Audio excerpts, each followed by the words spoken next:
કિચનમાં આપ સૌનું હાર્દિક સ્વાગત છે. તો આજે મેં જવારનું ઢેબરા બનાવવાની છું. તો એમાં મેં જવારનો લોટ લીધો છે અને એમ ચાળીને એકદમ સરસ કરી રાખ્યો છે. તો અડધો કિલો લોટ છે. તો જો નિમક નાખશું આપણે સ્વાદ અનુસાર. પછી આપણે નાખશું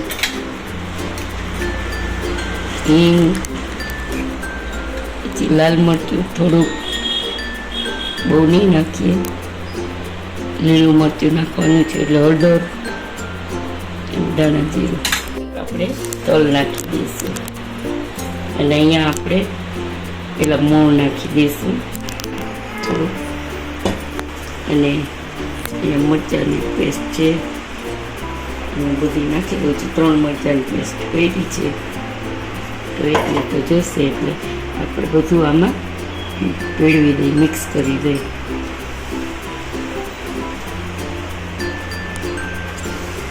તો જવારના ઢેબરા છે ને ખાવાની બહુ મજા આવશે.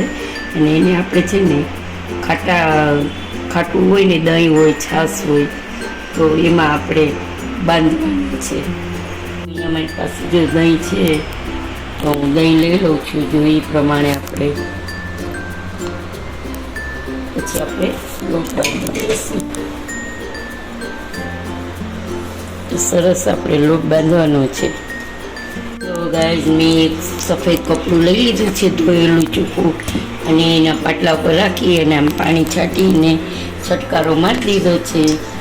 હવે છે ને જો લોટ આપણો આવો બાંધવાનો છે, બહુ કઠણ નહીં પણ સોફ્ટ થોડો. એટલે જો આપણો લોટ આઈડિયો ભરાઈ ગયો છે સરસ. તો હવે આપણે લોહા કરી લઈશું એક સરખા. જો આમ બહુ કઠણ નહીં, આપણે જે રોટલીનો બાંધીએ ને એ ટાઈપનું છે. કારણ કે મેં આમાં થોડુંક પાણી ઉમેર્યું છે, એટલું દહીં નથી નાખ્યું, કારણ કે આ જુવારમાં બહુ જ પાણી જોઈએ છે. તો આવી રીતે આપણે લોહા કરી લઈશું. અને પછી અહીંયા એક વાટકો મેં ચોખ્ખા પાણીનો ભરી રાખ્યો છે. આવી રીતે આપણે તમામ કરી લઈશું. બરાબર. તમને હાથેથી આમાં ફાવે તો આમાં નહીં કરી શકો, પણ મને આવી રીતે વધારે ફાવે છે એટલે હું આવી રીતે જ કરું છું. અને આવી રીતે ફટાફટ થઈ જશે. તો ચલો ગાઈઝ, મેં આવી રીતે તલ બધે લગાવી દીધા છે અને પછી આંગળીથી આમ કરી દીધું છે. તો હવે આપણું તેલ આવી ગયું છે. તો આપણે તેલમાં વડા નાખી દઈશું.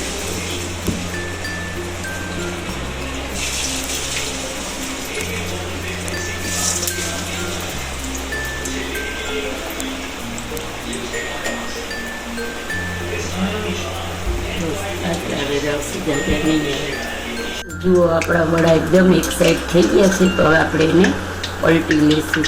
કેટલા મસ્ત ફૂલેલા છે જુઓ.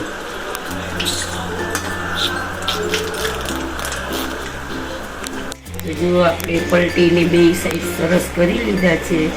તો હવે આપણે કાઢી લઈશું. મેં તેલ ઓછું નાખ્યું છે તો 4 જ માંડ આવશે. એટલે એકદમ આપણે નિતારી લઈશું. પછી એવી રીતે આપણે બીજા નાખી દઈશું.